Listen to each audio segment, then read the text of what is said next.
नमस्कार, मैं हूँ राधा राणा और आप देख रहे हैं अपना दिल्ली एनसीआर। इस वक्त मैं मौजूद हूँ पुरानी कोंडली में। दिल्ली सरकार ने हाल ही में सरकारी स्कूलों में 18,000 से ज्यादा स्मार्ट क्लासरूम स्थापित करने का ऐलान किया है। इसके लिए 900 करोड़ रुपए से अधिक का बजट भी पास किया गया है। जी हाँ, सरकार का दावा है कि इससे बच्चों को डिजिटल और इंटरैक्टिव पढ़ाई का अनुभव मिलेगा। लेकिन सवाल ये है कि क्या ये स्मार्ट क्लासरूम जमीनी हकीकत में कुछ बदल पाएंगे भी या नहीं। तो चलिए चलते हैं, जनता से पूछते हैं क्या वो सोचते हैं इस पर।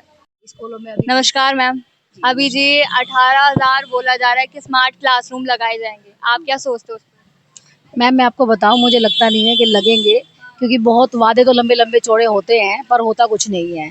ठीक है ना, इतनी परेशानियों का सामना करना पड़ता है। बच्चे हैं ये रोड पार करके जाते हैं, इनके लिए कोई ऐसा भी एक वो नहीं डाला स्ट्रीट पे कि जैसे बसें आ रही, गाड़ी आ रही है, छोटा बच्चा जाता है, बड़े जाते हैं, उस टाइम में थोड़ा सा रुकावट करने के लिए होता है ना कि गाड़ियों को रोक दिया जाए।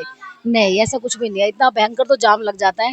बच्चों के लिए काफी परेशानियां हैं बहुत परेशानी, बहुत परेशानी। मेरी तो बेटी नहीं जाती है ना मेरा छोटा बच्चा, पर मैं देखती हूँ क्योंकि मैं भी तो जाती हूँ रोड पे, तो उस टाइम जाम लग जाता है, बच्चे परेशान हो जाते हैं। बहुत चीजें ऐसी हैं। आपको मतलब दिल्ली में सरकारी स्कूलों की हालत कैसी लगती है? बहुत खराब है, बहुत खराब है। पढ़ने जैसा है? कुछ नहीं पढ़ने जैसा है। बच्चे आते हैं इधर, मैं देखती हूँ तो उनकी जो तमीज़ है, बच्चों की जो इंग्लिश बोलने की शक्ति होनी चाहिए। बाकी प्राइवेट वाले भी मेरे पास में आते हैं, कुछ सामान लेके जाते हैं, तो वो इतना, उनके माँ बाप उनके वो सब इतना अच्छा एजुकेटेड तरीके से बात करते हैं। बच्चे भी छोटी छोटी चीज़ों को इंग्लिश में मांग लेते हैं। बट यहाँ पे 8वीं 10वीं क्लास तक की लड़कियाँ भी आती है जो इंग्लिश का ज़्यादा वो नहीं होता उनका। तो काफी फर्क है एक सरकारी स्कूल में और प्राइवेट स्कूल। साफ दिखता है, बिल्कुल साफ, हाँ पता चलता है सब चीज़ें ना।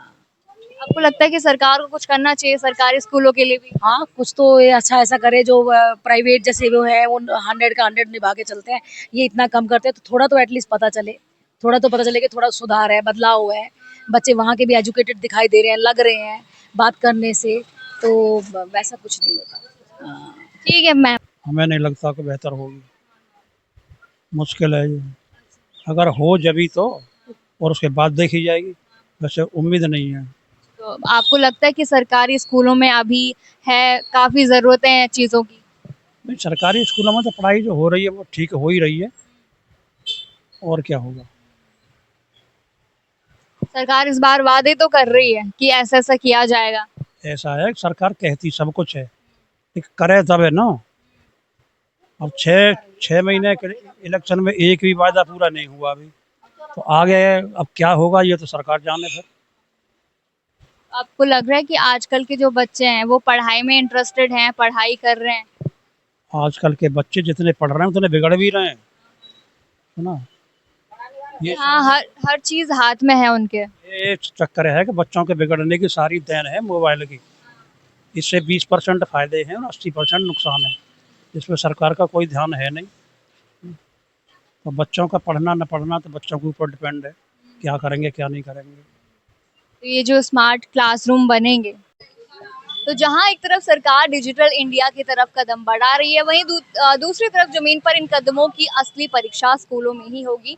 सवाल ये नहीं है कि स्मार्ट बोर्ड लगेंगे या नहीं, सवाल ये है कि क्या इससे बच्चों का भविष्य वाकई स्मार्ट बनेगा। आप क्या सोचते हैं इस पर हमें कमेंट बॉक्स में जरूर बताइए और बने रहिए अपना दिल्ली एनसीआर न्यूज चैनल के साथ।